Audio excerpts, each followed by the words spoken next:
loud about nothing. It's me, your boy, the hottest dude in the podcast game, Sebastian Conelli.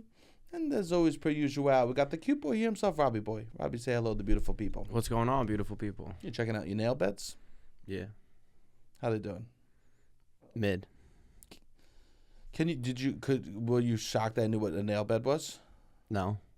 Oh, okay. You've used that word before. I know. I was just saying if You've graduated 5th grade. No, the nail bed isn't a 5th grade word. It's gotta be. No. What level word do you think it is? Can I ask you a personal question? What? How's your feet doing? You got you got callous feet? My feet are not doing great. This is something. I'll be. Can we speak frankly and bluntly now? This is gross. It's not gross. We took 2 weeks off. We're talking about gross feet. I asked how they're doing. I thought maybe you were gonna tell me they're amazing. They're fine. Maybe we go hit a place. I've been wanting to do this for a little bit. For what? To get a little rub down on the foot. You want a foot massage? Not a foot massage. You want a pedicure? I want someone to go in there. So do it. I don't. Down. You're down? Yeah, I would go. I can't go by myself. Okay. I need someone that's going to go with me. I'm scared. I'll be honest. I'm actively scared to go get a pedicure. Interesting. You don't think it's going to hurt? You've never got one before? No. I've gotten one before. Got manis. I've gotten one manicure, one pedicure, the same place. But here's the thing. How old were you when you got that pedi? It was 2019. Oh, so I was in Hawaii. Oh. I was like, I'm going to treat myself all the way.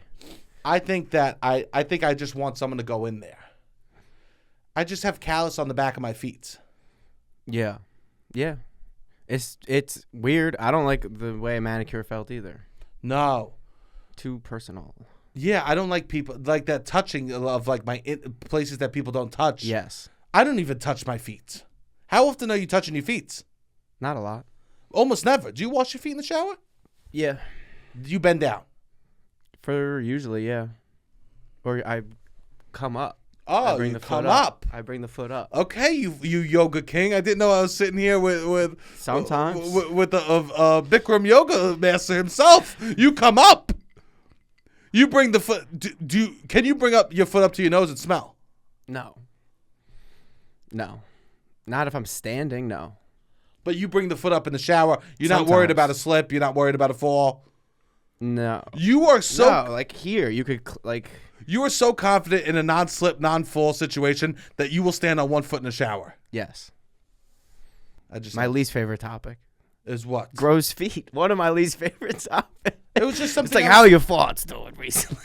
I don't know. This is just it grosses me out. It's not gross. If I don't get to talk to you about it, do you want me to go to someone else about this? No, you go off mic. We could have this combo. But I don't want to have this combo off mic. All right. I'll go get a pedicure if you want. You don't want a massage? No, I don't want a massage. I talked to 2 guys yesterday who went to the spa. Men are treating themselves in these streets right now. That's good. Yeah. That's great. I think Italian men, both Italian, in their mid to late 30s to 40s. I'm talking to a guy in a sauna yesterday about how he's going to the spa, $1,700 today with him and his girl. I think that's incredible. I'm like, yeah, go for it, man. I think that's. He's like, I just need a date for myself. That's nice. Yeah. I agree, and maybe I'm just like looking for that a little bit, looking for. Yeah. I would like to find a place. They're both grew up, I guess, in the area, and they're going like deep Brooklyn. Deep Brooklyn's the way to go. Like Bensonhurst, like you go to where the Russians. I guess, yeah. The Russians. No, the one wasn't Russian because the other guy in the sauna was like, "Is it the Russian one?" And he was like, "No, not a Russian." Because one. that's the question to ask. Yeah. No offense, but like the Russians know how to spa. Because you know how hard their life is. Yeah, I guess they need it. Russians do good. The Russians have great things. You know what they're great at? What?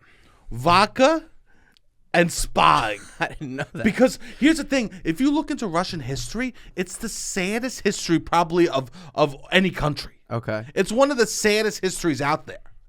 Ivan the Terrible killed so many people. Interesting. And they just kill people in their country.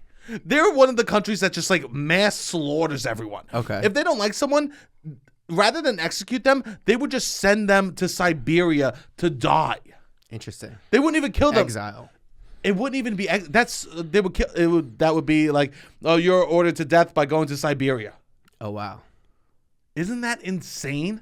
So they were like, but you'll be able to sit in a sauna and relax. So you know what? After you send someone to Siberia to die, after you kill thousands of people, you're stressed. So what do you have to do? You gotta relax. Yeah. That's what it is. Yeah. Well, whatever. Sorry, I just had to ask. No, there's some things I don't like to ask. There's a place you can get a good massage apparently by us, like $60. Somebody was telling me. That's nice. Yeah. I don't want a massage. You don't want that, though? I just want my foot. Okay. I want someone to take care of it. Just rub my feet. Yeah. I would never ask. A human being I wasn't paying to rub my foot. For sure. I would never. I would actually feel uncomfortable. Same. Look, you're going into little kid mode. Yeah. Why? Because the feet talk. Yeah. What's the next? What else are we talking about today? I don't hate feet. Like a girl's feet are cute. I could tell you something even grosser. No, let's do something else. You don't want to hear something even grosser? All right, let's hear the gross thing and then we'll move on. I bought a Fitbit. Okay. First thing I did. What? It measures my heart rate. First thing I did. Jerked off and look at the heart rate go up and. What was the? I'm such a child. Yes. That's like literally what like a little kid would do. Yeah. Not me as a little kid. You as a little kid. Yes, me as a little kid. Not every little kid. You as a little kid. As like 13, 14-year-old Sebastian. Yeah. I'm like, I got a Fitbit. It says my heart rate. What should I do? Oh, should I go work out? Should I go for a long walk? See if it goes up. I go, let's jerk off. Let's see if this thing really works. Let's see if this thing really rides. Let's see if this works, or let's see if my heart is still responding correctly. 1,000% to arousal. It did. That's good. There we go. Yeah, what do I want to talk about? Well, thank you, everyone. Sorry that we were off last week. We're happy to be back. So, Super Bowl Sunday was yesterday. Yes, it was. Happy Super Bowl. Happy Super Bowl. Patrick Mahomes wins again. I think that he gets too much hate. I love Patrick. Yeah, I think that he gets too much hate. I think that whole situation. I think people love to hate someone that's great at something. And I actually heard this. Yeah, also. but they didn't hate Tom Brady like this. I don't like Tom Brady. I'm a Tom Brady hater, but I had reasons for not liking Tom Brady. I just didn't think he was that good. I think Tom Brady was a product of a good situation, and then was in a winning environment for a long time, and then learned how to win correctly on a football team. So that's good. Yes. I mean, he was seeing everything. Like after a certain point, his knowledge of everything, and he studied a lot, and he realized, like, I guess the studying can really help. Sure. But brains over brawn. Do I have to remind you of a Greek fable to get you there? But he wasn't doing anything terribly impressive in his era where, like, you had someone. He won the most Super Bowls out of any person that ever lived. I'm saying on the field. Like, when you watch him, he's throwing, like, short little passes. You know what I mean? Where there's guys that could really air the ball out. There was guys that could make plays that are so I saw your impressive. Rotten Tomato review of Moneyball. You said, worst movie ever. No. I only want Barry Bonds hitting grand slams. No, but there's no player on that team that gets all this, like, praise as being the best. It was like, it was a good team effort. Also, his first few years, he had really good defenses. So he kind of just, like, rode their wave. And then as he played on, whatever. But I just didn't like Tom Brady. But people love Tom Brady. He didn't get nearly as much hate as Patrick Mahomes. I can't believe that you're hating. I agree, but it's just funny to me that you're hating on Tom Brady because he figured out a smarter way to play football. Because he just wasn't that talented. No, but you're a person. No, smart is talented. Being smart at football is talented. Yeah, but he got to that place, I think, towards the end. I think that smart has to be part of talent. He played for 20-something years. Yeah. For sure. Yeah. But also then he took care of his body to an elite level that he was able to stay on the field and make those decisions. And yeah. Like a lot earlier in his career, when I formed my opinions on football, I would watch him. I'm like, this guy isn't great. He just had a good defense and did what he had to do, made short passes. Whereas I liked Peyton Manning, who was the genius. He's like the best of like knowing what's happening on the field, making those calls. And Tom Brady then like was like, oh, I got to do that because your competitors elevate you to a new level. That's great. But also then Peyton was like, could air the ball out. Peyton could make throws that Tom couldn't make. Like, and then you had Mike Vick who could throw the ball 70 yards and fucking run whatever. And now you got like Aaron Rodgers, who I don't like, but better than Tom Brady, I would say, at football. Here we go.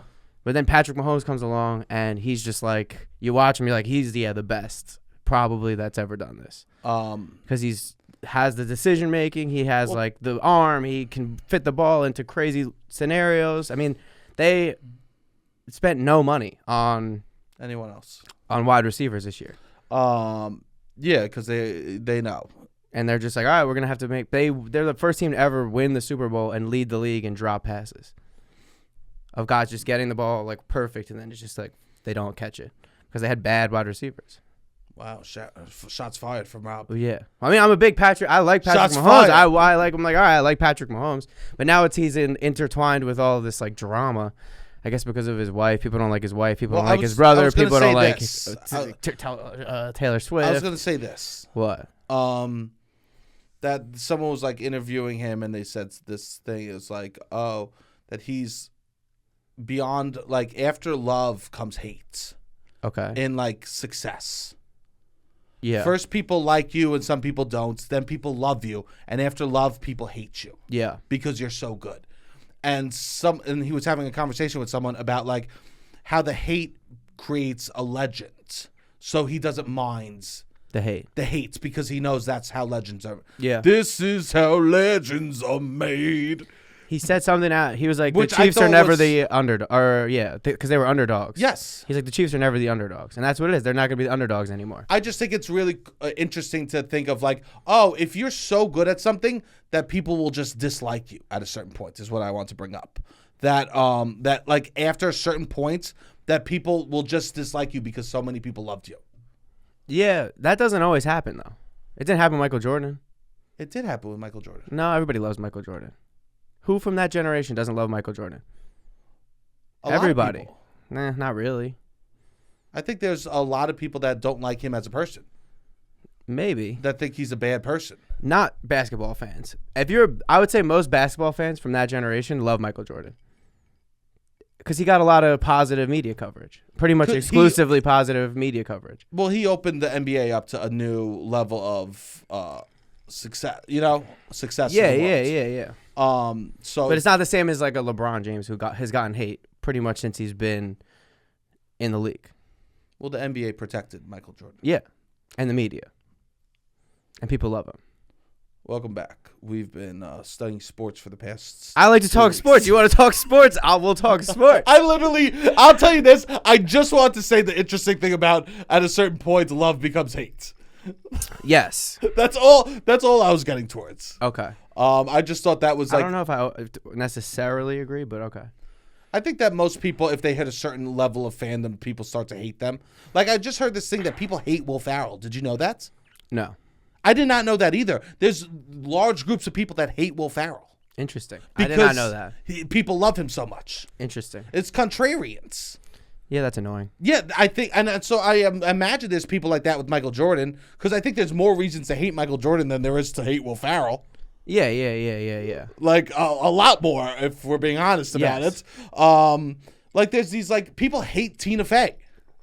Okay. Which blows my mind. Yeah. How could you hate her? I don't know. She's so likable. She's very likable. So I think that like you, and I was like thinking a lot about like love becomes hate because people are haters. Yeah. Yeah. And I think that they're close emotions. One of my favorite quotes. The opposite of love isn't hate, it's indifference. I almost farted. And me and my ex used to argue about that quote because she didn't believe me. But I think that love and hate are very close. It's like a switch because it's such a heightened emotion. And if you're already there at that heightened emotion, it's like easy to switch. I think the opposite of that is zero emotion. Wow. Yeah, turning emotions off is hard. Or like just not caring about that's something. What I mean. Yeah, like, yeah. If you love someone, to turn their emotions off is hard. It's hard, yeah. So you switch it to hate. Yes, that's why people hate people after they break up because that's easier. Yes. I think you're truly over somebody when you don't think of them at all anymore. Yeah, not when you hate them. Or if you see them and you don't care. Yeah. Yeah. Indifference. So, why did you bring that up? We're talking about love and hate. Love, you're up at this level of love, and it turns into hate. Because I'm saying they're close. I think they're very close to each other. Yeah. I think that I also think that to hate someone that much creates more media coverage for you. Definitely. Yeah, so it's like a good thing at the end of the day. They want, it's also easy to get people to hate something. It really is. Yeah. It's so easy to have someone hate something. Yeah. Just the like the to create these narratives. The narrative that you put out, like we have no idea. We have no idea the stories that we're forced to read. 100%. What'd you think about Travis Kelce screaming at Andy Reid? Not a good look. What? Travis Kelce doing a lot of icky things Also, during this Super Bowl. I had to turn off his fucking post-game interview. He was embarrassing.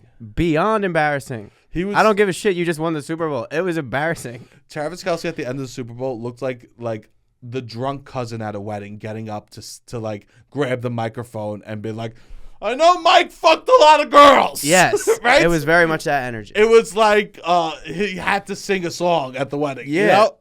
It was very cringy. I had to turn it off. I had turned the volume down. It's kind of crazy that's like the picture that everyone's showing is Travis Kelce screaming in an old man's face. And he bumped him. I mean, yeah. They asked Andy Reid about it like 4 or 5 times in the post-game interview. And Andy Reid was nice. He covered for him a lot.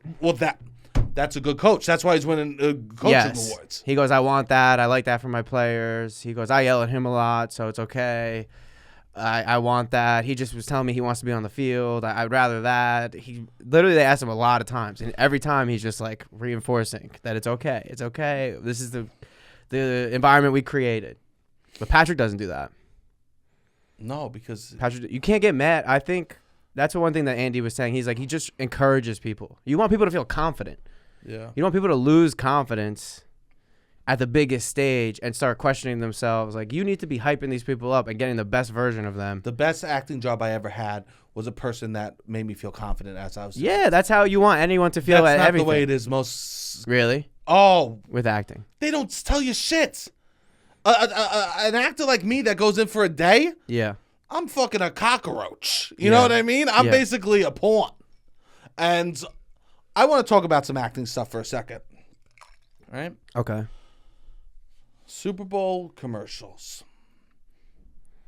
have literally gone over the line. All it is Super Bowl commercials. I've said this before.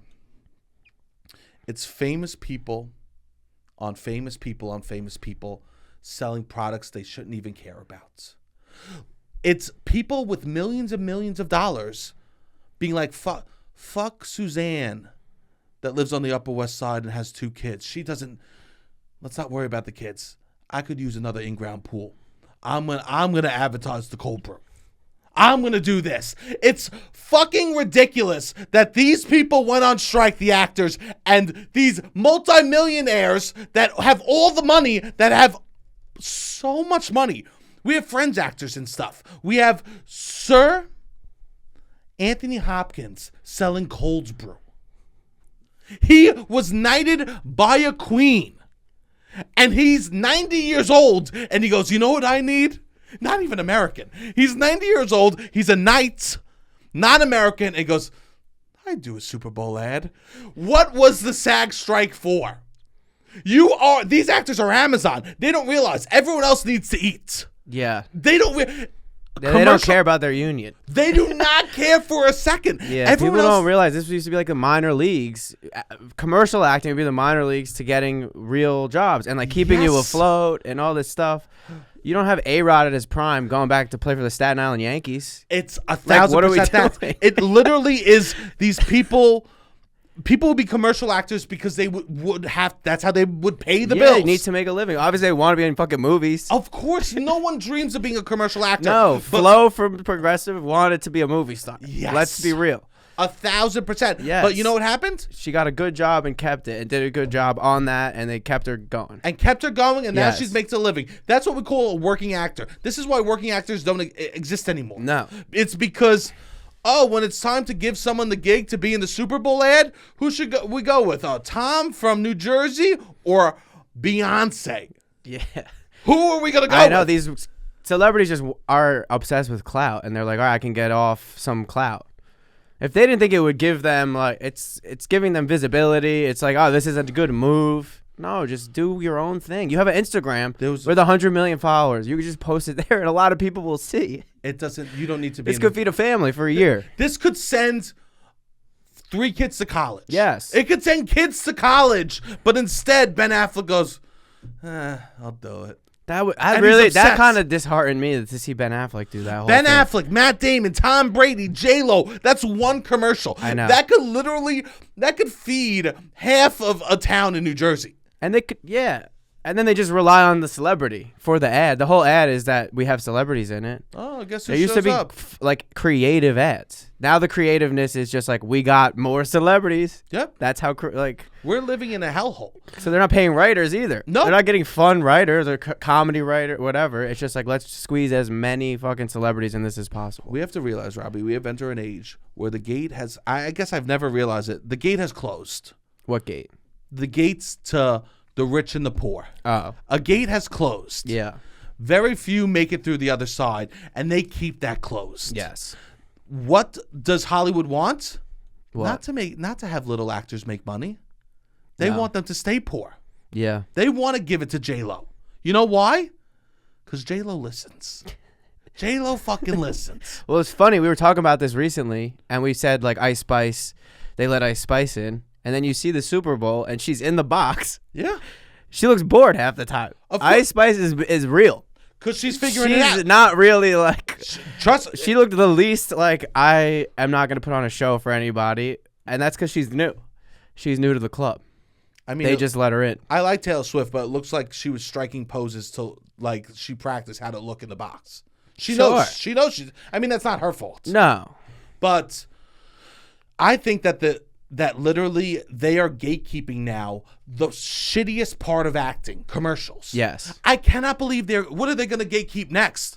Industrials? What, are you going to get hired by Pfizer and then all of a sudden who's going to be in the commercial? Nicole Kidman? That's who we see when we go to the movies. Yes. When we go to the movies and you sit down to watch a movie, who's telling you that you're about to enjoy a movie? Nicole fucking Kidman. Yeah. You know who used to do that? Literally NYU students used to make films before the movies. Yeah, that's crazy. It is truly, I cannot believe these people went on strike. We should be striking the actors. We should be striking actors. And I also want to fucking say this.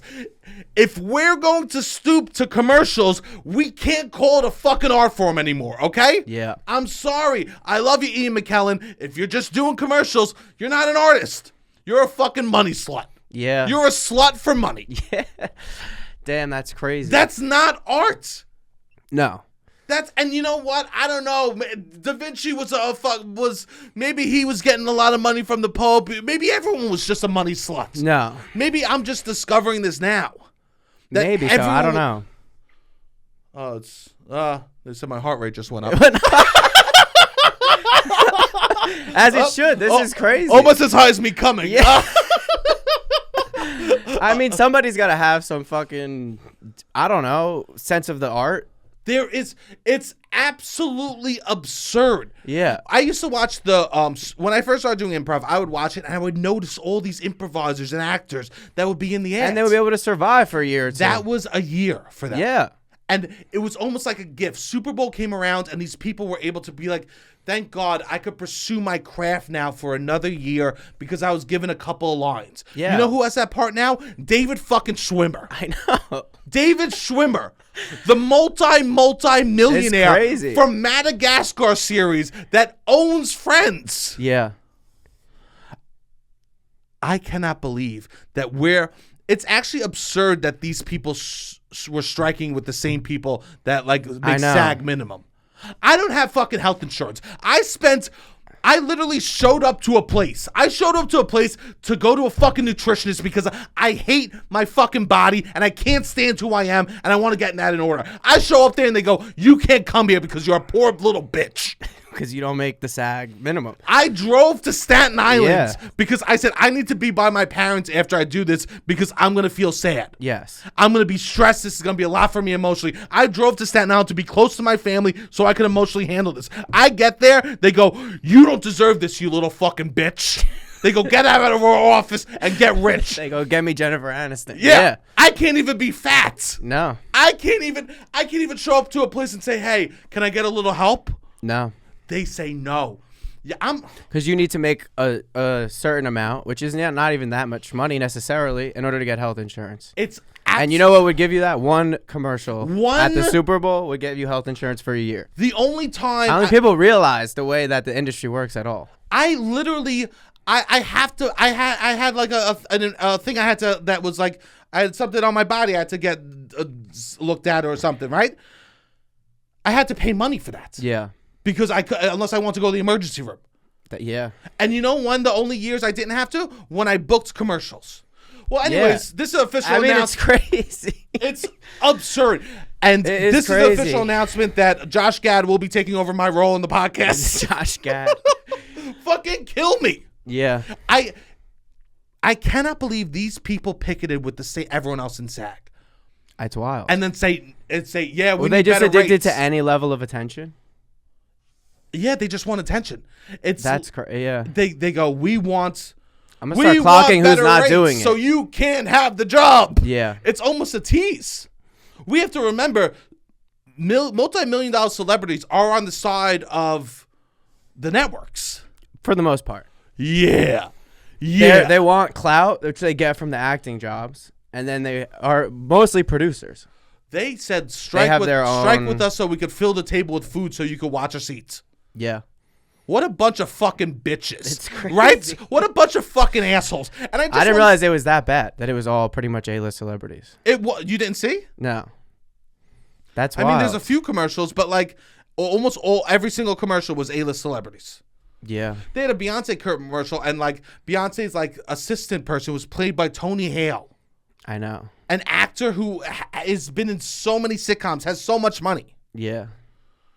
No one has any integrity. I'm surprised we didn't see the Pope in a fucking commercial. I don't know. It's crazy. I mean, I'm surprised Obama didn't have a commercial. It makes me furious because I'm out here and I can't even get coverage to see someone about my emotional pain. I'm on the phone with people being like, "Hey, can I see your therapist?" No, you can't because you're on this type of health first, not that type of health first. That's crazy. And I go, what do you want me to do? Yeah. At a certain point, I'm just going to walk up to a place and shoot myself in front of one of the greatest comedic actors of all times. I don't know about that.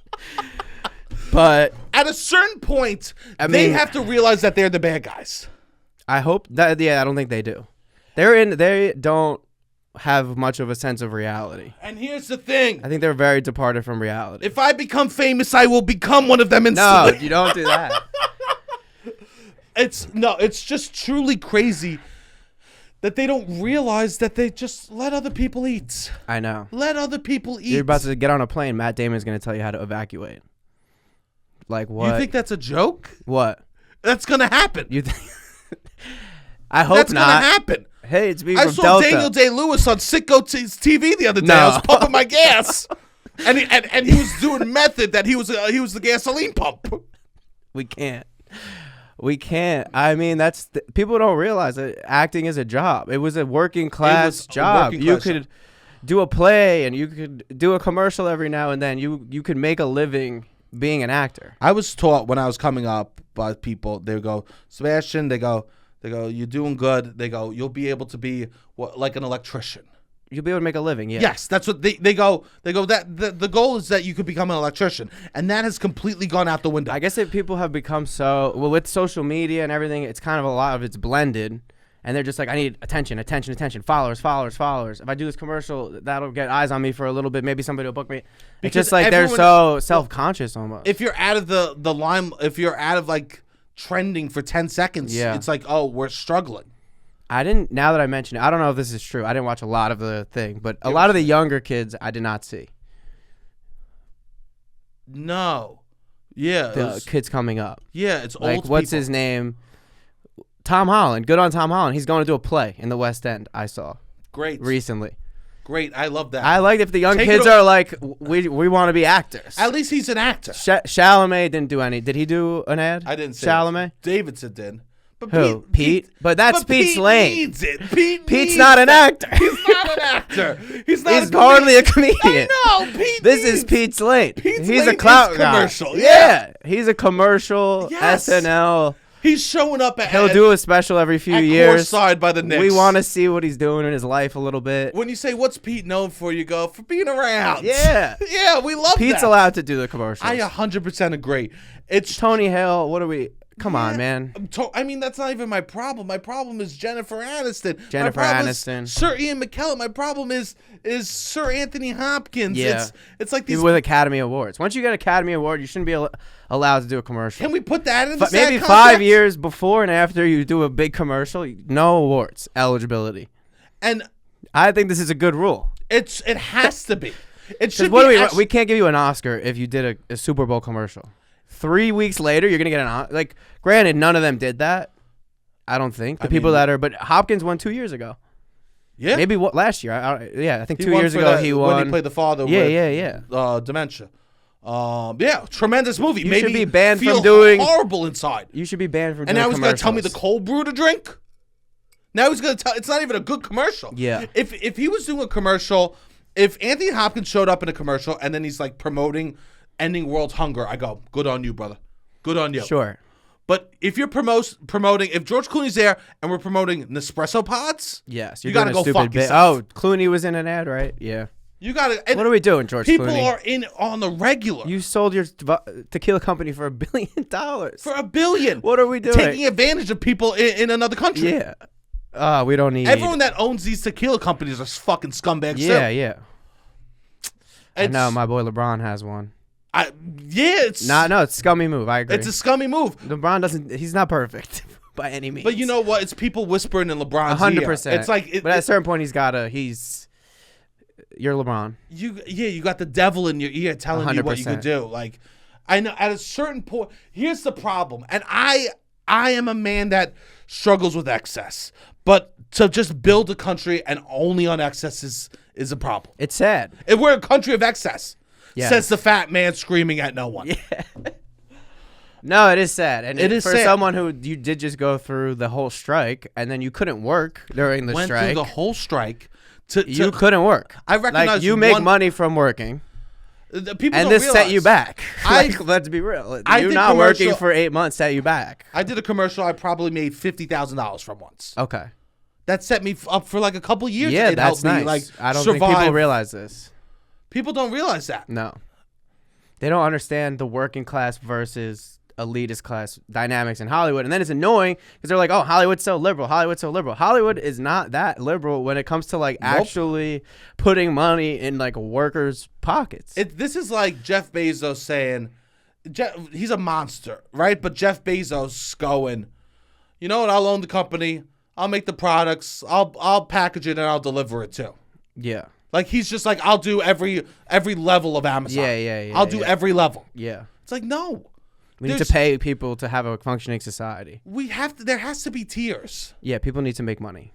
There has to be tiers. Well, this is what's sad about this is the way the country's going is we're just trying to funnel money to that's the why richest people in every industry. I'm like, there's a door. And Yeah. it's like, if you It got is behind the closing. rich door, Yeah. it's closing quick. It's pretty much No one's going to almost own closed. property. No one's going to Yeah. own cars. No one's going to own anything. It's just going to be four people that the fear of monopoly is real. I play Monopoly and I pee-pee my pants. Yes. I do a little pee-pee in my pants when I do a Monopoly. I don't play Monopoly. Do you play Fall Guys? Do you know Fall Guys? No, I don't play Fall Guys. So the concept of Fall Guys is there's like 5 rounds. There's 40 people it starts. And then the first round, they knock off, say, like 8 people. Then you do a new challenge. They knock off people. And then you have one winner at the end. I don't think people realize that this is going to be like Fall Guys. So we're not making this door.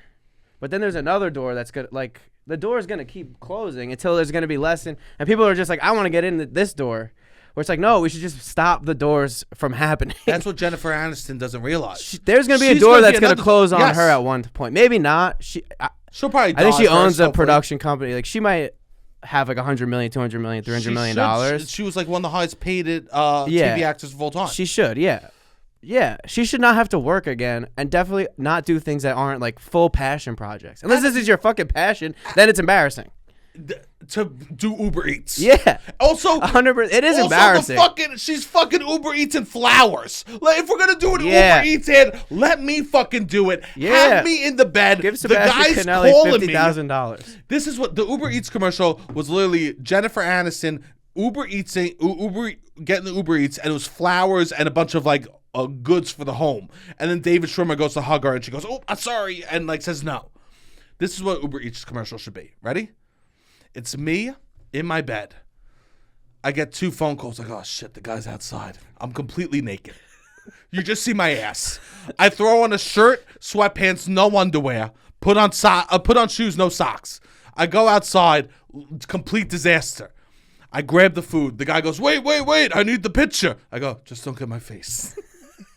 Then it goes Uber Eats, and it cuts to me in the bed, taking a bite of a burger and ketchup landing on my pillow. Yeah. Not me ordering flowers to a set. Yeah, I don't know what that is. What is that? Uber Eats, know who you fucking deal with. Who's ordering this, and Who's what's going to ordering? make them want to order it? Who's ordering? Yes. Who is this relatable to, ordering flowers to a set? No one. No one. You know what it should be? It should be like 2 parents show up at home. They open the fridge. There's tons of food, but the other one just goes, I can't. Yeah. And then Uber Eats shows up. No, they're not making good ads. A relatable commercial. No. Nothing was relatable. The Verizon commercial no. was like, can Beyonce break the internet? You know what Verizon commercials used to be? Can you hear me now? Yeah, which is relatable. Which is just and does they the made cell that phone guy work. a super celebrity. That guy was able to live a happier life because he did those commercials. 100%. He would never exist now. Maybe Jared. They let a rando in. Maybe Jared fucked it up for everybody. They just let a normie in, and they're like, "No, if we're gonna have a face of our brand, he's got to be vetted and a PR." No, the Hollywood PR scheme. Jesus. No, it's not good. And here's the thing: I'm on the phone with insurance trying to figure out my fucking insurance. Yeah, nightmare. It's one of the worst people to be on the phone with. Too during the strike. Now it's just a lot of A-list celebrities also doing like indie films, A24 movies. I saw Denzel's doing one. Yeah. It's just the biggest actors ever were moving into because and you know who they take they're care addicted of? to the cloud. Their kids. Yeah. They're addicted. The kids. They take care of their kids. They're addicted to that more than the arts. Than the art. Yeah. No one likes it's not about the art. No one likes to be an actor. Really? I mean, they do, and then at a certain point they go, "Wait, I could get my dick sucked and people high five me as I do it." Yeah. And then they go, "Oh, wait, I could." And even more powerful than getting things is having people not get things. Yeah. Once you start getting things over other people, that's when it feels good. And it becomes a ego game, I guess. Yeah. No, it's sad. Yeah, acting's just an ego game. Yes. Acting and even podcasts. The amount of celebrities that do podcasts disgusts me. I feel you. I can't even do a podcast anymore without having to compete. Who am I competing with? We compete with huge billion-dollar companies. Yes. I don't know if any people know. Me and Sebastian do everything. No one does anything. From the beginning, we took a break last week, which was the first week that we took off that wasn't you on vacation or one of us having either COVID or being on a vacation. And people were That was pissed. our first staycation. I heard so many messages. Really? About what you didn't get any? No. Yeah, we lost a bunch of Patreon members. Oh, damn. I mean, I get it. You're paying. I understand. Like, well, we'll be back. We're going to do a Patreon. Back. We're doing a Patreon after today. But it's just no one has ever really... We booked guests that we know, obviously, that help a little bit. But we don't... There's no industry behind this. And people start podcasts with millions and millions of dollars of backing for marketing, for being able to book celebrity. They have booking agents. They partner with WME. Like, all of these things have... they want to sell ads, so they're like, we can just get celebrities to sell ads via podcasts. You know who painted the wall? My father. Your father. We built this whole studio. We did shows at Asylum and saved money to build a studio. We were doing it on Zoom beforehand. Everything we've done, we have just made this money and built from money that we've made from this podcast. Yeah. It is not. And I can't even go see a doctor. We can't. I can't even go see a doctor. And I think this is a good show. I think And it's I'm probably cool. better than a lot of celebrities. What do celebrities have to talk about? They're really getting less and less relatable. They have nothing to. You know what they have to talk about? They talk about products they sell. Yeah. It's just selling. Yes. Everything is selling. Yeah. Which I hope. I mean, I don't think we'll ever get to that. We can't even. We No. lost our ad. No. We lost our ad. What are we talking here? You know, we have. We lost. We have nothing right We now. have nothing. But please join the Patreon. Please come back. We don't even If have you a left, sponsor, if you Robbie. left, come back. We don't. We got lost, tea. We have tea. I brought a book. We We'll play lost some our games. sponsor. Yeah, we're Who good. do- No, we're good. We're good. What are we talking here? We love Sunset Lake CBD. They kept us alive. They did, but A beautiful weed farm in northern Vermont. I hear that they're now with Obama. No, we love them. Shout out Sunset Lake CBD. We they kept us alive. Yeah, shout out. But it's just yes. I don't think people realize the business of entertainment and how I'm on the increasingly phone with- difficult it is getting. I'm on the phone. Yeah, People also don't want to take risks. They're just like they assign a dollar value to people that's like they'll bring in this, they'll bring in that, and they don't want to take any risks. And it's just becoming less and less. The door is closing more and more. Yeah, the door's closing. I know the door's closing, and I just have to figure. And people break through, obviously, Sure, I don't even care. but it's I don't very even luck. care. It's very luck based. Because you got to break through on something that they already assume will be a hit because they're going to put a bunch of money in it, and then hopefully they're just casting a small role, and people fall in love with you. Can I tell you this? I'll tell everyone what a rate for a small role is. It's $1,000. It's like $1,100. Yeah, Right? $1,100 for a day. for a day, and then you have to give your agents 10%, and you lose taxes. You and your walk home with and your manager. you walk home with 10%. 6, Yeah, 600. and usually you have to do a fitting, a day of shooting, auditions. Yes. Probably 2 auditions. So you probably, at all said and done, make less than minimum wage. Yeah, I mean, yeah.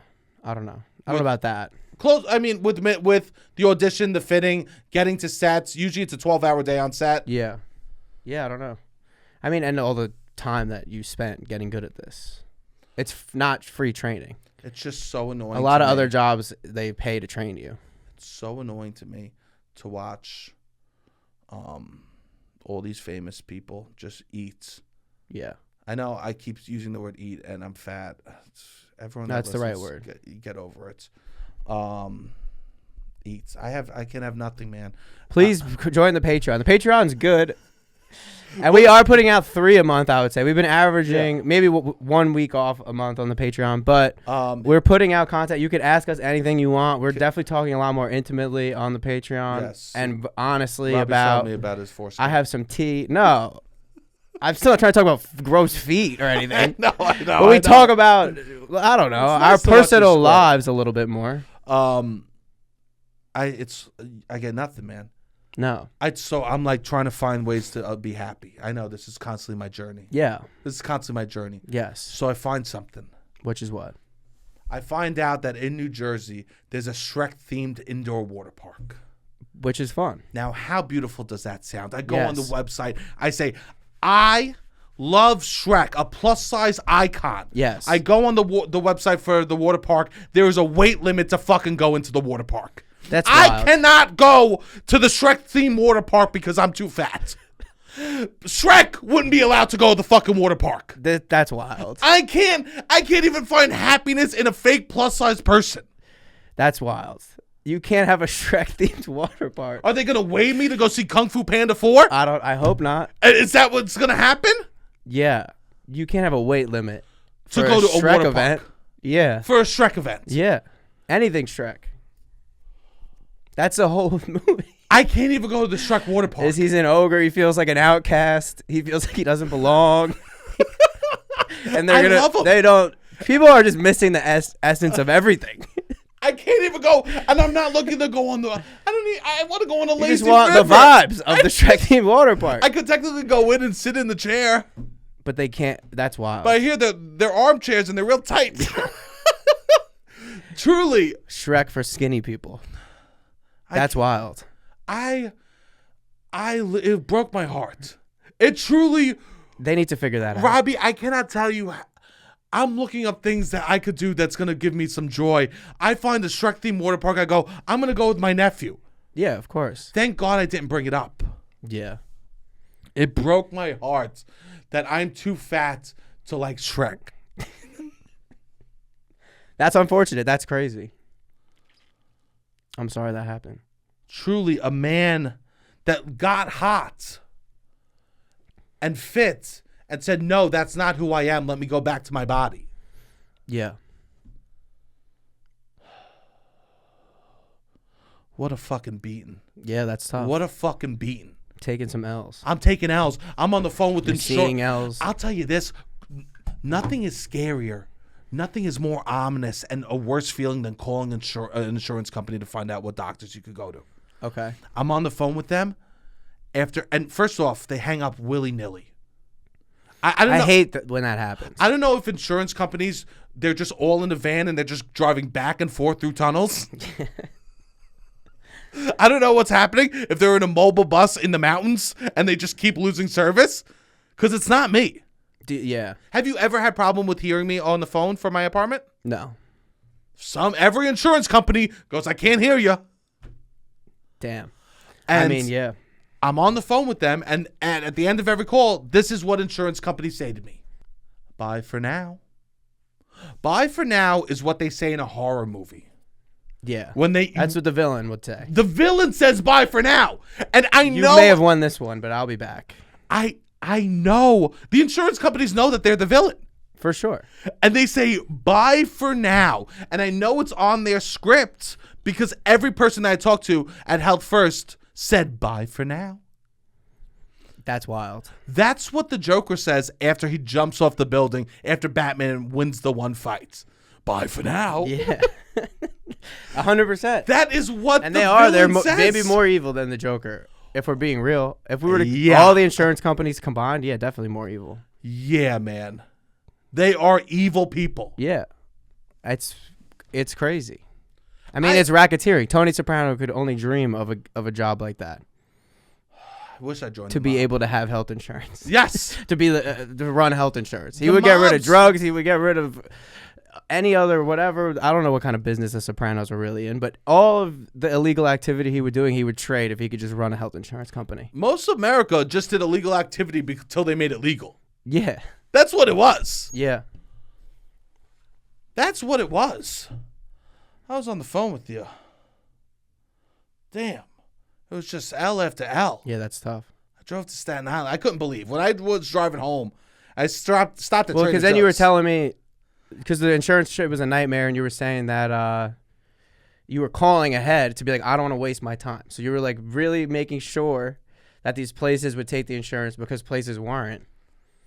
So you were trying to get ahead of these issues because you could foresee them. So then to get ahead of it, and then you show up, and then they're like, oh, no, actually, we were wrong, is wild. It's like, I called for this reason. I wasted money. Yeah. That's ridiculous. After it's I hard spoke out there. to you, Join the Patreon, please. Join the Patreon. Please, this is not. No, I know you're not I'm saying that. not I didn't get a Super Bowl ad. Let me join the Patreon. No, I'm not saying that. There's ways to support. I'm not even. And even just listening, tell a friend, share a clip. Like a clip. I need to be able to talk about this without it feeling. No, it's not an ad. It's not an ad. I'm not trying to be manipulative. No, I know. It's not an ad. I called you because it's hard. I called you after that happened. Yeah. And I believe I said this. I go, I guess I have to do it all on my fucking own. Yeah. It like blew my mind. Yeah.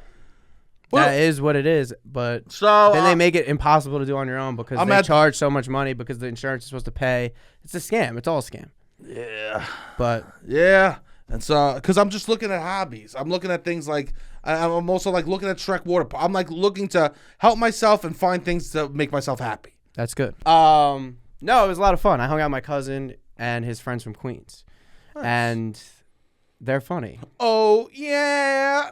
No. They're not those vibes. Yeah. They're not those vibes. No, not at all. It's always surprising how like to themselves they are, or how unaffected by like I guess I'm calling it gentrifier. Like issues or just like tea or like drama or gossip of like this whole world that New York is for people that come and have their own playground, and how different it is for like my cousin and his friends who grew up here. Yeah. Like they're going to Gravesend, like a part of Brooklyn that most people I don't think that move here, and they're like, I know Brooklyn. There's all this Brooklyn drama, and Brooklyn is like a flag that people wear of like I live in Brooklyn, and like their Brooklyn is totally different. Of course. And it's just you completely are reminded that. I mean, you obviously the people you grow up with view the city in a totally different way and all that kind of stuff. It's I mean, similar like they are very kept to themselves. Yeah, you don't go. They don't know about the drama. You know how many people I know from Staten Island have been to Carbone too? Yeah. Like they don't give a shit. No. Which maybe my cousin would go to Carbone or Italian, you know what I mean? Like, but it's like it's a thing. No, I know. Like, yeah. These things that people like search the lists and the TikToks of all that. Maybe they'll see it and be like, oh, I saw some shit, or some girl sent me this thing. They want to go to this in the city. Impress someone, or yeah. No, it's not. No. I mean, he famously went on a date with a stripper to the Bronx Zoo. My cousin's friend. Famously, but not a bad date.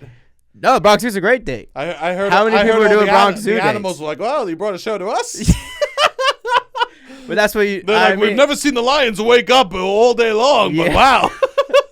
the elephants are letting everyone know.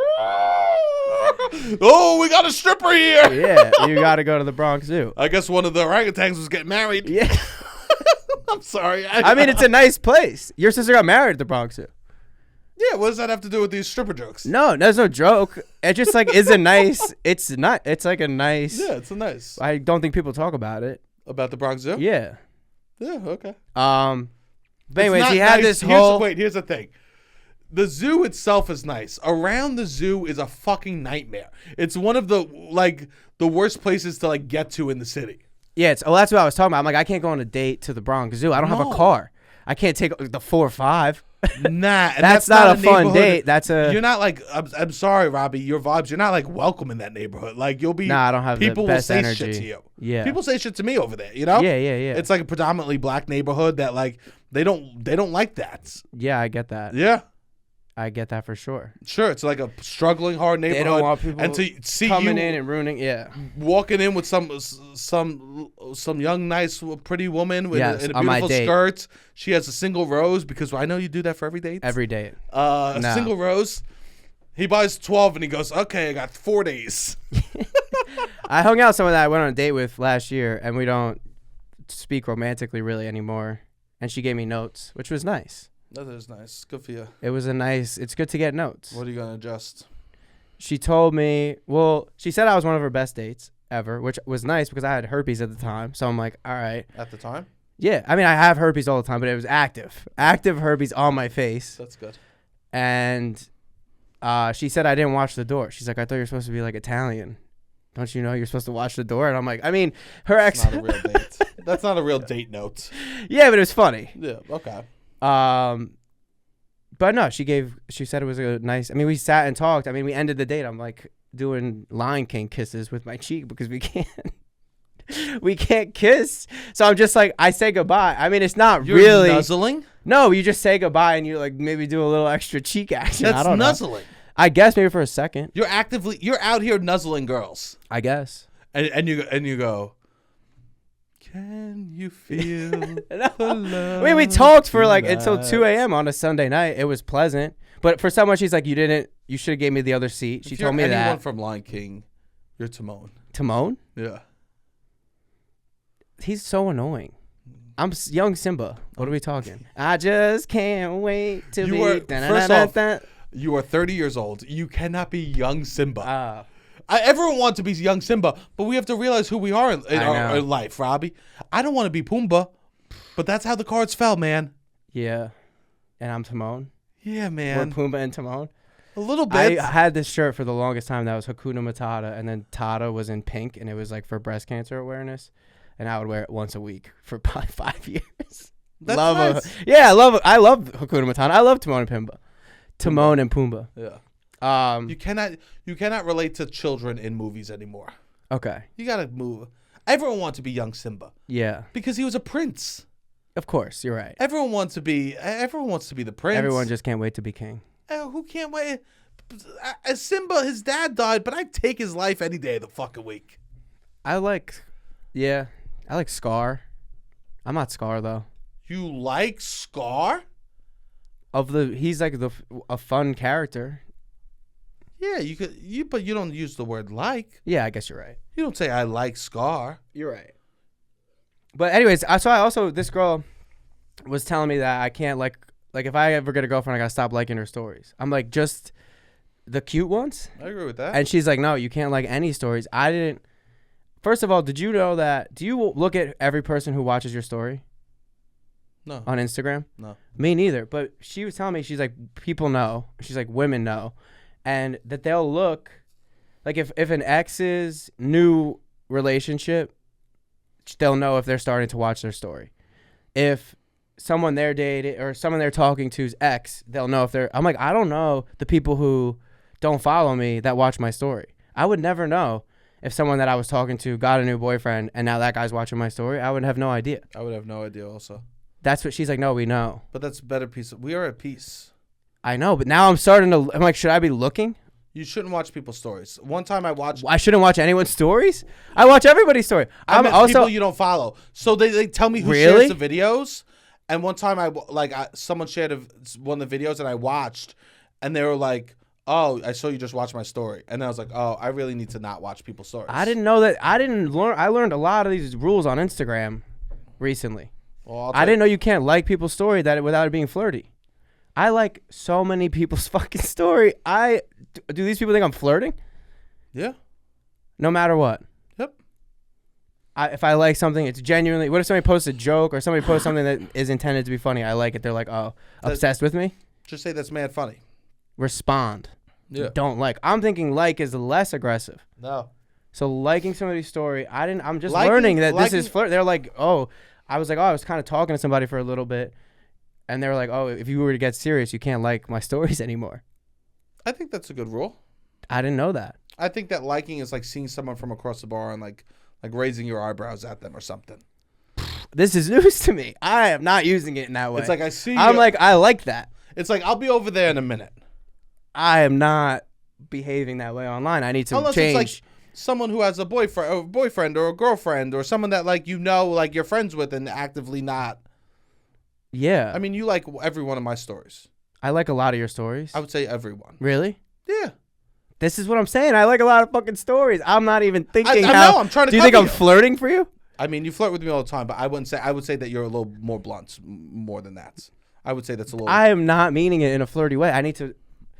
I'm catching myself now, and then I'm unliking it. I'm like, I liked it, and I'm like, no shit, I shouldn't do this. Can I tell you this? Are they now? seeing the like and unlike? I don't know. Can I tell you this? What? Now that you've said this publicly, you've just now officially made a stance that if you like a story, you're flirting with them. I am saying it to hold myself accountable, yeah. Okay. But I could like my friends' stories. I'm just letting you know. I'm just letting you know. Maybe I can't like anybody's story. Can I remove the feature for myself? Because I can't be trusted with it. I mean, I removed people responding to my DMs because I can't be trusted with that. Yeah. I don't know. I'm learning about Instagram. I'm learning the rules as they happen. I like people are like people have starting lineups. Girls have starting lineups of like 5 guys, that like 10 guys that like all their stories. Yeah. I'm am I in people's starting lineup? Yeah, probably. But if they like my story, I'm like, all right, I'm not thinking they're in love with me. I don't know what to say, man. I'm learning this. Yeah. Yeah, I think that. Yeah. It's good to know. It's good to be. It is good to know. It's okay to do that. It's good to be aware and then adjust. Yeah. You can't. As Jelly Roll says, we can't be looking in the rear view mirror so much. We need to be looking what's ahead of us. I'm down with that. I do like some of her ass pics. I'll say that. The girl I went on a date with. I don't want to be like, those are flirty. That's flirty. We're having this those are flirty, but sometimes people post non-flirty things or non-horny things. Ass pics. No, but I like a lot of different pics. Ass pics, obviously flirty. Here's the thing. I know I got to stop liking ass pics if you like an start ass talking pic, to somebody. You like them. If you like an ass pic and you like other ones of their stories, they think that you like them all. Okay. That's flirty the whole time. Okay. All right. This is what I got to learn. I can't like any sexy photos. No. Okay. No. This is good to know. Yeah, and I turned off DMs. It's nice because either people would respond. Like, people, if they have to reach me, they could DM me. Yeah. But, like, they would just react, and I would get in conversations or, like, and it's just that's. Yeah. It's nice to, like, have real life conversations, you know? I agree. Yeah. 100%. Yeah, that's good. But I like that. Oh, we should we should say Happy Valentine's Day to all the people out there. Oh yeah, it's about to be Valentine's hope Day. that- Thank you everybody who bought a ticket to the show. The show sold out. Nice, congrats. Yeah, I'm very excited. Thank you. So just Happy Valentine's Day to everyone out there. I hope that you have a beautiful day. I hope that people show up for you in the way that you want and expect and need. And if they don't, that's not a reflection on you.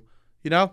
That's like, it's could just be a day. Valentine's Day is a very easy day to ignore. I love Valentine's Day. This will be my 10th Valentine's Day single. Nice. I think that you're different than most people, though. I know. I'm like trying to like be there for people. Be like, it's Who okay. cares? It's funny. People care. It's embarrassing. Valentine's Day is so embarrassing. People care. You can't yell "Who cares?" I'm sorry. I'm being rude. A lot of people get very disappointed on Valentine's Day. I'm sorry. I want people to know I have been single for a long time and I like it, and it's to me a celebration. You're single by your choice. Sure. You're not with someone that you want to be by your choice. So that's why it's easy. I don't know about that. I mean, yeah, sure. Yeah. My choice. Yeah, it's your choice. So I think that's also why it's nice. Yes, it is. Yeah. If you and your But like it's the one day. ex I think just broke up and it's Valentine's Day, that's a hard day. Sure. If you're with I was a talking girl, to someone for a little bit who I know will be doing Valentine's Day activities with someone else. And I'm like, still like Valentine's Day is so corny to me. It's corny and I don't have to behave in this corny like I don't know, what is it? It's guys being like, I don't know what to fucking do. I got to buy flowers and take her out to dinner. Like it's like a forced corny thing, I guess, to me. I think it's nice for someone if you're with them and like actively like boyfriend, girl, partners. Would you do date night regularly? When I was with someone? And if you're with someone, yeah. Yeah, hopefully, but also it's just a nice way to show. It's nice to do it another It's another just a thing. nice time. Yeah. All right. I'm so removed from it that I've always liked it. You know how nice it feels for someone to remind you how much they love you? Sure. That's what it is. It's an excuse for that. It's an and I get it's like commercial bullshit, right? I get like it's corny, but it's just an excuse for a person, if you're partners with them, to remind you how much they love there's you. just more significant days, I guess. Yes, there are, but it doesn't like birthdays or holidays. Yeah. I mean, Christmas and birthdays. Christmas, birthdays. So I we're don't just know. throwing another one in the mix. Surprise. I don't know. You could surprise. We're gonna go on vacation, like a nice vacation to treat You've ourselves. never taken a woman on vacation. I have gone on vacation with a woman. Where? Myrtle Beach, South Carolina. To The your parents' Poconos. house? To your parents' houses? Yeah, yeah.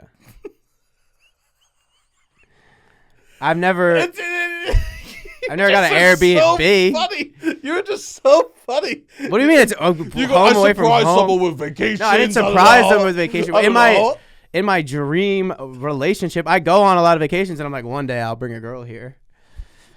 That seems more cool. Right. I forgot. We're talking hypotheticals. I live in hypotheticals. You're right. I don't live in this life that I live now. Where I'm a lifeguard. No, what do you mean? I'm fighting what you just said right there, right now. I need to live. I'm 34, man. I'm living a dream that doesn't exist. No, I can't do that anymore. Okay, this all is literally what all I'm right, fighting. I'm sorry. This is what I'm actively fighting and talking to people about. Okay. I need to stop waiting for something to happen. You're right. I need to stop waiting for the next good thing. I need to stop waiting, thinking everything's gonna make me happy and better. You're right. I need to actively know this is agree. my life in the moment, and I need to take steps to make myself happier. You're right. Because nothing big or major is gonna. I can't expect that. I anymore. agree. And it was nice to go to Portugal, and you did live in the moment, and we had a lot of moments. I don't think of that many times. Wants to just make fun of you so much. The Do it. No, I'm not. But it was What are you gonna say about Portugal now? I wasn't thinking the whole time. Next time I come here, I'll bring a girl. Because you're with me. Yeah, no, I'm just saying it wasn't the that. first time I was I went living to in the moment. Portugal- You lived in the moment. I do live in the moment. Yeah. But I when think we at went home there. I need to live in the Yes, moment. I agree. And I can't. I know that you're like I can't live the life that I'm a swim coach. That's you. I've been in Lifeguard. I love the swim coaching. Lifeguard.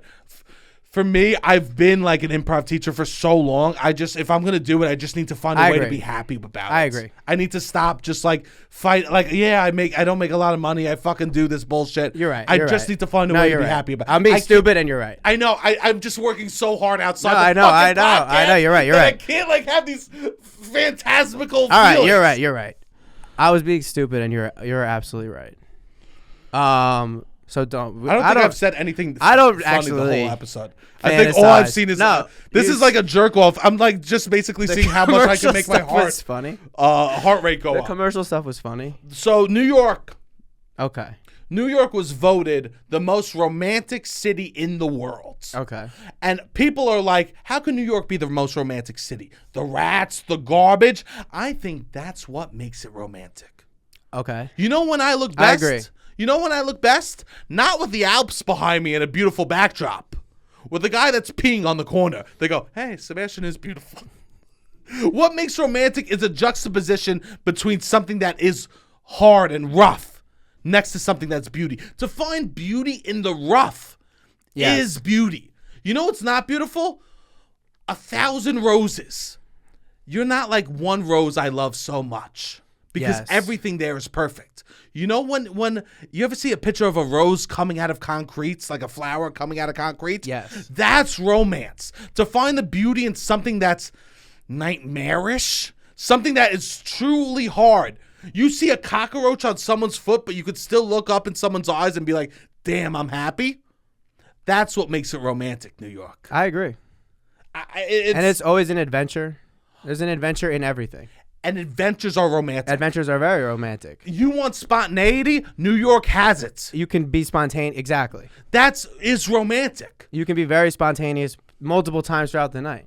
You finish dinner. What do you want to do? We could go see a live jazz musician. I don't know. We could go to see Usher. I don't know. Like you could do anything. We don't have a car. Wait, honey, we do. Woo! Yes. That's it. And we're not in Tulsa where we need to go on our phones and get an Uber. I could put my hand up and we could be in a vehicle watching a clip of Sebastian Conelli. Yes. Right? Yes. So here's the thing. I think that beauty isn't what makes New York isn't beautiful in that way. No. But that it not being beautiful in that way is what makes it romantic. And there are places that you can go that are beautiful, that are adventurous to get to, and that is like, it's like, oh, we finally got here.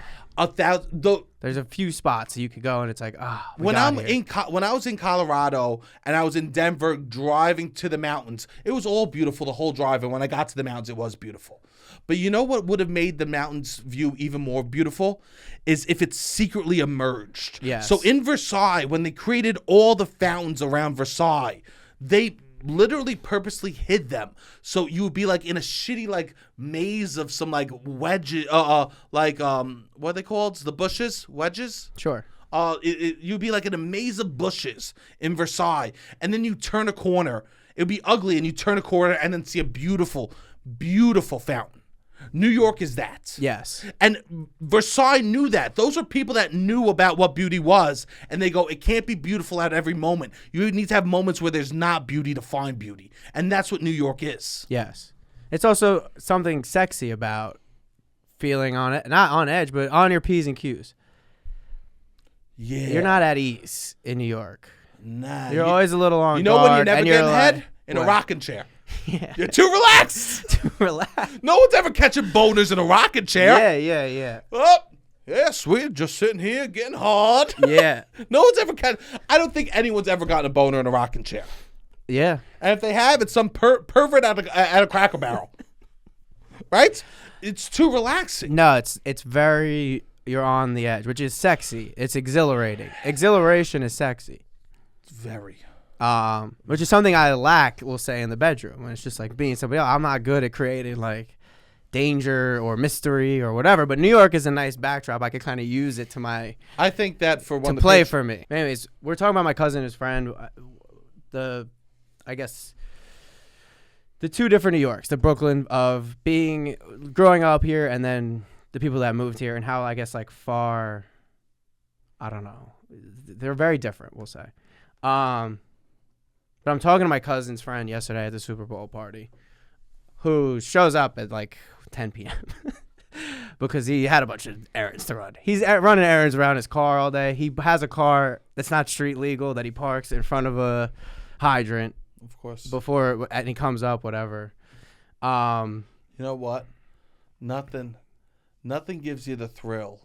I don't need to skydive because occasionally I'll park in front of a hydrant. Yeah. That's how New Yorkers get thrills. We don't jump out of planes. We don't bungee jump. What do? We double park on an avenue for an hour. That'll get your heart racing. Well, yeah. That'll get you going. He was telling me he's parking in. He goes the only free lot in Queens. He was parking in at a diner's parking lot, and then he had his clearly not street legal car, black windows, pitch black windows, begging to get pulled over. Yes. So he's like, then that car, the people at the diner were like, you can't park here anymore. He started taking a new car to this parking lot. Yeah. Then he just has to park in front of the hydrant, whatever. But he's telling me that. I guess there was like Temu commercials. You saw what Temu is? I didn't even know about Temu. What is it? It's like cheaper Amazon, I guess. Sure. It's like you it's go online. Thing. Yeah, the orange thing, and there was some Temu commercials. He's like, Temu was making commercials. He was like confused. It's cheaper Amazon? It's everything you could get. He's like, you could get everything under $8, basically. And he was getting like, I got Temu blankets. I got some clothes. Like, he's like, you got to know what to get, but you could get some good shit for under $8. That has to be killing people. What? That's what you're thinking. I mean, I went to China. I think it's a Chinese company. I went to China and I got like a lot of very cheap stuff at like the silk market. I was getting jerseys for like $7. But I don't. He was just surprised. We were talking about Temu because he missed the whole fucking Super Bowl for the most part. And he's like, I bought my barber something on Temu. He was like, we were in like a situation and he had to get him a present, and he went to get him the barber. He's telling him he's getting like hoodies, blankets, and he goes, I can get you anything under $8. And the barber wanted a safe. And he's like, I can't get the barber, whatever, a safe. So he tried to get him a safe off Temu, and it ended up being basically like a lockbox, which was like a $5 or whatever lockbox. And he gave him the thing. You think if you have something to protect that's worth putting in a safe, yeah, for sure, that you would get something more, that you would invest $20. My buddy's like, he's talking. He's like, I just wanted to show him that you could get anything on Temu. He was telling him about Temu, whatever. Sure. And he was pissed at the barber because the barber didn't even acknowledge the $5 that he spent on the safe. He goes, he didn't take it off my. He's like, I don't even need to take him off my bill. I just want him to acknowledge. He wants to be, hey, thanks for that. Yeah, something. He ignored it. And I'm like, he was telling me he's pissed at a barber he saw today. Yeah. And I go, do you guys have like issue, like whatever? And he goes, oh no, me and Vinny, we fight all the time. And I go, you fight all the time? What do you mean? He goes, let me show you this. So he pulls out his phone, and he had into a text message argument with his barber. Now, mind you, my cousin and we're all 30. We're all the same age. My cousin and his friend have gone to the same barber since they're around 13 years old. Mm-hmm. My cousin goes once a week. Joe goes once a week also. But there was a time, he was like, when it was $13, I would go twice a week. Now, I don't know if you've seen anyone in your life besides your immediate family once a week since you've been 13 years old. No, that's a very intimate relationship. Extremely intimate relationship. That's a mentor. That's someone that knows your life, what's happening. This guy's like 8 years older. Yeah. That's a cousin. It's more than a cousin. Because he's telling me they get into blowout fights and then they go back. He goes. I'm like, why do you go back? He goes, oh, I don't know. It's just business, and like at the end of the day, it's easy, it's convenient. And I'm like, how are you getting into blowout fights with this guy? And then he's touching your hair. Like, it's an intimate thing too. It's like a very, because he's touching you too once a week. Yeah. So I'm like, oh, it's intimate in that way.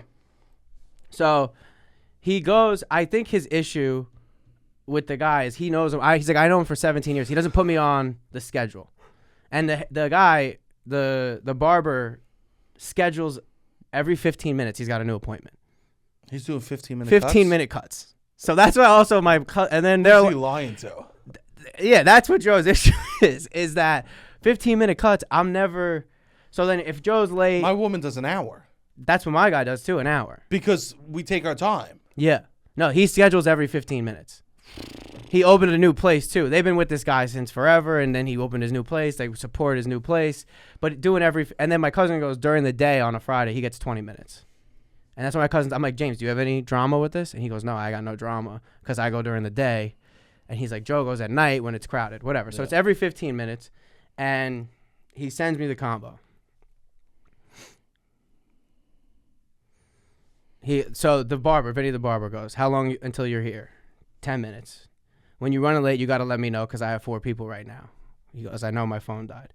Can I see you Tuesday? He's like, I'm literally about to be there. So he goes in, and Joe's like, I go in, nobody's there, and Vinny won't take me. And Vinny goes, no, I can't do you, whatever. Can you come back on Tuesday? And Joe just goes, like, dramatic, whatever. And he goes, all right, okay, I'll come back on Tuesday. And then Vinny goes, no, I'll come, I'll take you. And Joe storms out. And then Joe, they both sound like a problem. oh wait, it's a toxic relationship. Joe tells me, he goes, I go home, I'm sitting there for hours waiting for him to text me and apologize. Doesn't send me an apology. He goes, so I text him. This is what he says. You can't have a haircut appointment every 15 minutes. Not right for the customer. I know you hustle for money, but when I wait outside 20, 30 minutes and I'm on time because you didn't take my appointment seriously. I got 2 tickets flying there so I could get a cut because I'm worried about the timing of you losing customers. For what? Question mark. 0 chance he got any tickets. He says he got 2 tickets. 0 chance. I believe him. I gotta believe him. No. I mean, there's the cameras now. I know. I don't believe him. You don't believe him? Not I believe that he got 2 tickets. He brings it up again. So he goes, for what? Then he goes, this is my favorite part. He goes, I'll see you Tuesday. Not going to respond or read the answer to this. He's so frustrated that he's not going to respond or read the answer. Even if you send me something, I'm not going to look at it. No matter what. Listen, I have nothing personal. I just told you I have 2 people right now. I was waiting for you for 20 minutes. And when you wait outside for me, you know, I always try to squeeze you in at nighttime. I always stay here until 8 o'clock, sometimes just to cut your hair. I appreciate your service. Now this is the third. Well, they know each other. He's a barber. That's his job. He's a barber. He goes, I stay late just to do my job. Yeah.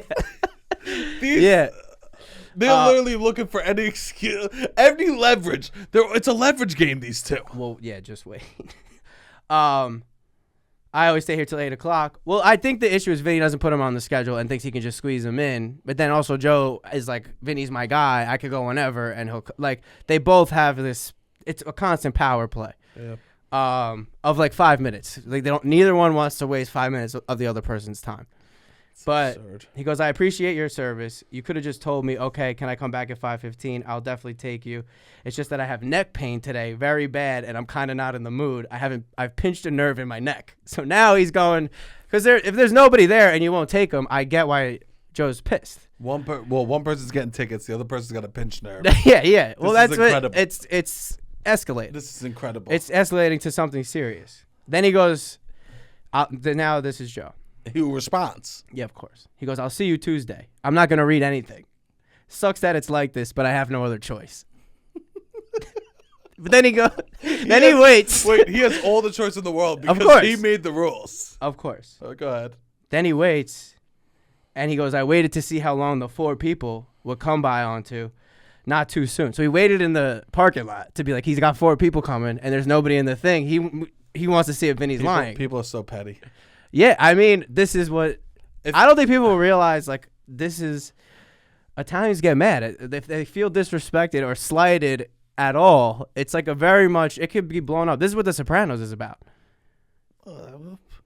It's part of what it's part. I mean, there's the big thing, but the small things sometimes become even bigger than the big things. Yeah, people die in The Sopranos. I mean, the whole Jenny Sack, the Jenny Sack thing. Yeah. I think somebody makes a comment about Phil Leotard because his last name's Leotard. Like very small things go a long way. The whole first season, people find out Junior goes down on somebody. They're like, I know. There's small power plays always being at bay. Well, also if I got a text being like, hey, I saw, I waited to watch 4 people come in, I would be like, send me the tickets. Oh, then you would send me the tickets. I'll pay for it. Well, I'll say I'll pay for them. I don't think he would. No, but I don't. You would call his bluff. I would call his bluff. Interesting. I would be willing to throw down $120 to see that he got 2 tickets. Yeah. And I go, if you only got 1, if it's not 2, interesting. I'll go send me the tickets. No, they both. I think they both want to escalate it. I know. I think they're both allowing. Well, I'm escalating in my own way. You want to escalate in your own way. Yeah. Then he's going not practical for a customer to take every 15 minutes for money, which I agree at a certain point. And then Joe's going me. He's like, he's always shaving heads. Well, that's what he said. He's like, he's always trying to get one over on me. He'll be like, your beard looks good this week. I don't need to do it. And he goes, I'm paying you a full, because now Vinny's, it used to be $13. It's up to $44 for the haircut with the tip.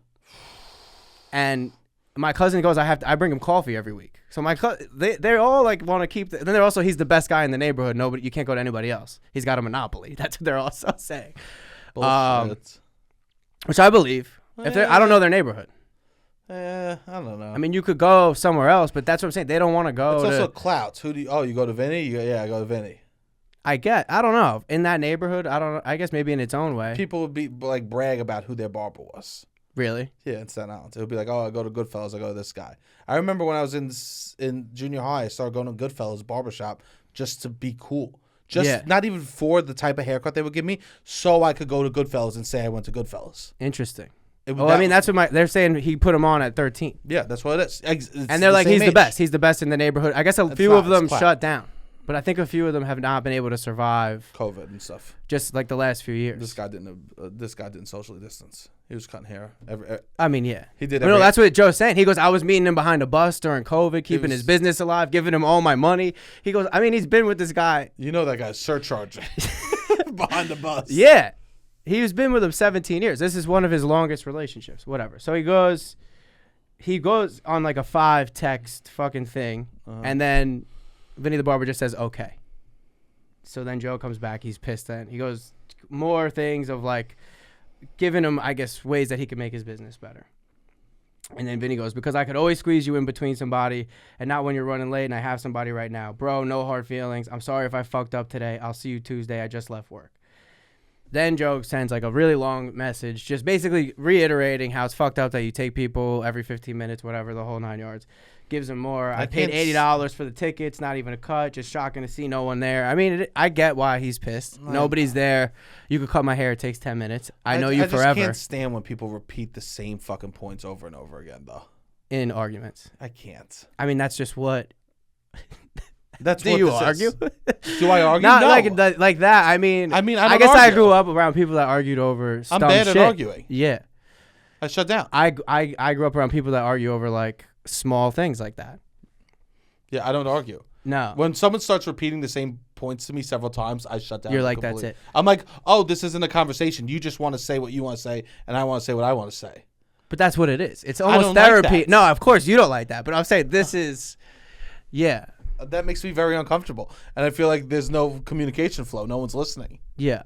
When someone repeats the same point 3 times to me in an argument, I go, what are we doing here? Yeah. No, but you don't. If I don't acknowledge it, and I usually acknowledge something. Yeah. Now this is very familiar to me. We'll say. Yeah. So he sends this whole thing. Then next text message, 1 day later, let me know about today. 6:45. Okay, cool. That's it. He goes in, gets the haircut. No words. He goes, I had to break the ice a little bit, so I go up to him. I tap him on the shoulder. I go, hey. Gives him the way we're gonna fight. Vinny flinches a little bit. He goes, we laugh. I dap him up. He cuts my hair. I tell him about Timu. He gets him to save. Then he got a haircut again yesterday. Nice. But just to have this whole argument. Yeah. And then he goes, Robbie, I'll tell you something though. The comeback cuts, they're the best cuts. Like it's breakup sex. Breakup sex. Like it's breakup sex. When they have a big fight, he comes back and Vinny gives him the best fucking cut. He goes, Robbie, that's the best cuts. You know what? It's like, he's not even trying. Then when he realizes that he could lose you, he's putting his whole fucking hands into the cuts. The beard. Yeah. I mean, that's what it is. Damn. Yeah. But I just thought it was so funny, this relationship that he has with his barber. And I'm like, it's not much like that. Nah. That you have an 18-year relationship with these people. And I'm like, it's so different, his world, people than the people that my friends that have moved here and live in like Greenpoint or Williamsburg. I'm like, they live in 2 different New Yorks. Yeah. Yeah. That's why, I mean, I'm just and you're kind of in the middle. I don't fit in either worlds, really. No. I mean, clearly you're not built for this. I'm not built for that. I'm not built You're for not the built to world. have...